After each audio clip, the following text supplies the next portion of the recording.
इसके कई हर हफ्ता वीडियोस अपलोड करता है कि किसी का सर पकड़ा हुआ है, किसी को मार रहा है।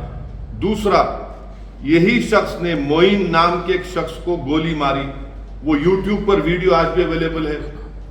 उसका नाम एफआईआर में आया, गोली लगी मोइन को, अब तक हरियाणा की पुलिस को अरेस्ट नहीं करती उसको। ये पूरा एक ऑर्गेनाइज गैंग है। यूट्यूब पे इसके पास सिल्वर बटन है, यानी यूट्यूब के पॉलिसीज के खिलाफ वो वायलेंस दिखाकर पैसे कमा रहा है। मोनू तो ये मोनू जो है, ये हरियाणा की बीजेपी की सरकार का चहीता है।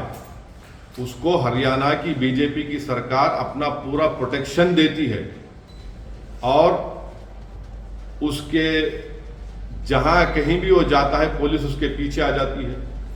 तो उसकी इतनी हिम्मत बढ़ गई कि यूट्यूब पर ये शख्स, ये जो एक गैंग चलाता है माफिया की तरह, वो एक वारिस नाम के आदमी को पकड़ा, उसको मारा और पीटा, और वारिस का जिंदा था, वारिस लाइव फेसबुक पर चलाया उसको। बाद में वारिस की डेथ हो गई तो पुलिस ने कह दिया कि नहीं एक्सीडेंट डेथ हुई। वारिस की फैमिली ने कहा कि उसकी डेथ किसी ने उसको उठाया और मारा पीटा। और यही शख्स जिसका नाम मैंने लिया, जो अब एफआईआर में नाम है एलेश, ये लाइव फेसबुक पे कर रहा था और वारिस के मुंह से खून बह रहा था। और जब वारिस की डेथ हो गई तो उसने फेसबुक से उसको निकाल दिया। मैं अपने तरफ से, अपनी पार्टी की तरफ से जुनैद और नासिर की जो हत्या की गई उसको स्ट्रॉन्गेस्ट वर्ड्स में कंडेम करता हूं और पूछना चाहता हूं बीजेपी से, प्रधानमंत्री से कि भाई आप इस पर कुछ बोलेंगे नहीं बोलेंगे, या फिर इन लोगों को अपनी छत्रछाया में रखकर इनको पालते रहेंगे, इन सांपों को। हरियाणा और बीजेपी की सरकार इनका प्रोटेक्शन कर रही है इस तरह के लोगों को। हर जगह पर इनका एक ऑर्गेनाइज गैंग है और यही गैंग हर तरफ एक आतंक मचा हुआ है, कानून को अपने हाथ में ले लेता है, गोली मारते हैं। आप कौन होते भाई, कोई स्मगलिंग कर रहा नहीं कर रहा, फिर अदालत को बंद कर दीजिए। हरियाणा की सरकार, बीजेपी की सरकार बंद कर दे कोर्ट्स को, पुलिस को हटा लीजिए, वर्दी उतार दीजिए पुलिस की, बोले कि चलो जिसको दिल में आया कि उसको गाओ स्मगलर बोलो और गोली मार दो उसको, किडनैप करो, जला दो उसको। रूल ऑफ लॉ से चलेगा देश या फिर इन लोगों की गुंडागर्दी से चलेगा फिर? और राजस्थान की सरकार का यह काम था कि इमीडिएटली एफआईआर दर्ज करते, इमीडिएटली एक्शन में आते, मगर नहीं, कुछ नहीं करे। हम इंक्वायरी करें, क्या इंक्वायरी? अगर आप हरकत कर लेते तो राजस्थान का बॉर्डर क्रॉस नहीं करते थे वो लोग। आज हम देखना यह पड़ रहा है कि पूरी जली हुई उनकी लाशें, उनकी 2007 आतंक, ये टेररिज्म कब खत्म होगा?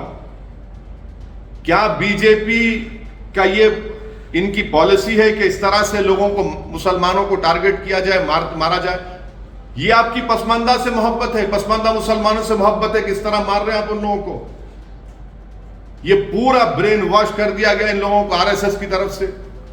अब बोलेंगे कुछ, मोहन भागवत तो हर 15 दिन को ज्ञान देते रहते हैं, बताइए इस पे क्या बोलेंगे वो? देश के प्रधानमंत्री कोई बोलेंगे, देश के गृह मंत्री कुछ बोलेंगे इसके ऊपर? 2 मासूम लोगों को आपने ले जाकर इन लोगों ने किडनैप करके मार के जला दिया, उनकी जान ले ली, और फिर पुलिस बोलती है किसी पर एक केस था। अरे भाई केस था तो वो कौन होते?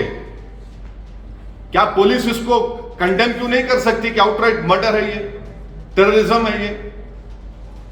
इसीलिए, और मुझे पूरी उम्मीद है कि इंसाफ नहीं मिलेगा, जुनैद और नासिर की फैमिली को इंसाफ नहीं मिलेगा जब तक हरियाणा की बीजेपी की सरकार इन लोगों का प्रोटेक्शन करती रहेगी। कोई इंसाफ नहीं मिलेगा, बल्कि और लोगों को मारेंगे ये लोग। इन लोगों को ताकत इनको बढ़ चुकी है, इन लोगों की हिम्मतें इनकी बढ़ चुकी है, उनको कोई कानून से डर नहीं है उनको, क्योंकि कानून खुद जेल में चला गया है और ये लोग रोड पे फिर रहे हैं। पुलिस इनको कुछ नहीं कर सकती क्योंकि हरियाणा की बीजेपी की सरकार इनकी सपोर्ट करती है, इनको पैट्रोनाइज करती है। आप देख लीजिए कितने बड़े बड़े पुलिस के ऑफिसर के साथ ये लोग खड़े रहकर अपनी फोटो निकालते, वीडियो डालता है, मोइन का वीडियो डालता है, वारिस का वीडियो डाला और बाद में वारिस के मरने के बाद डिलीट कर दिया उसको।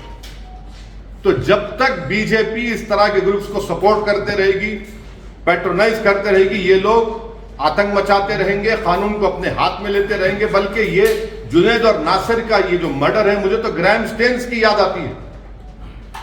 और बीजेपी उस वक्त भी बीजेपी सबक हासिल नहीं, अभी भी सबक हासिल नहीं कर रही है।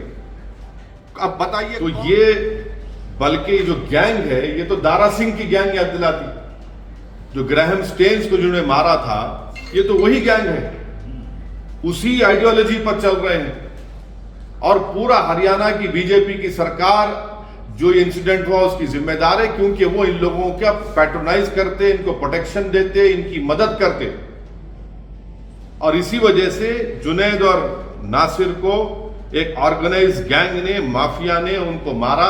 बल्कि अगर उनके नासिर के रिलेटिव का वर्जन अगर सही है तो कितनी तकलीफदेह बात है कि जब इन्होंने किडनैप किया इसको राजस्थान से, किडनैप करके हरियाणा लेकर गए तो मारकर जख्मी कर दिया, पुलिस को दिया कि आप इसको अरेस्ट कर लो। पुलिस ने कहा हम नहीं लेंगे। ये उनके फैमिली का वर्जन है, क्योंकि पुलिस को डर था वो मर जाएंगे, फिर इन कस्टडी डेथ होगा।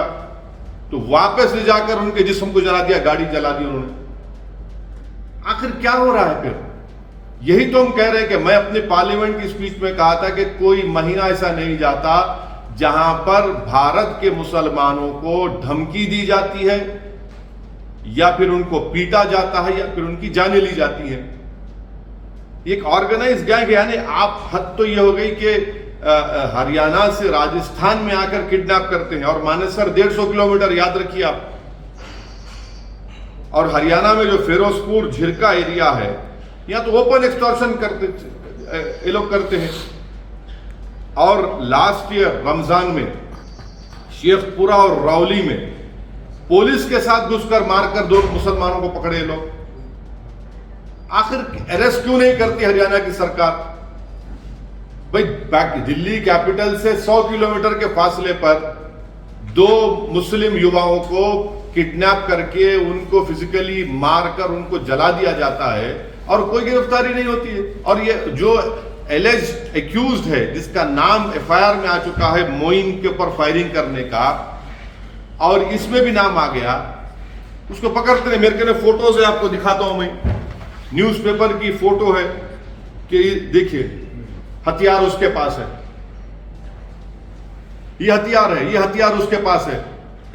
इतना हथियार कहां है भाई? ये अल-कायदा है, ये आइसिस का है ये हथियार।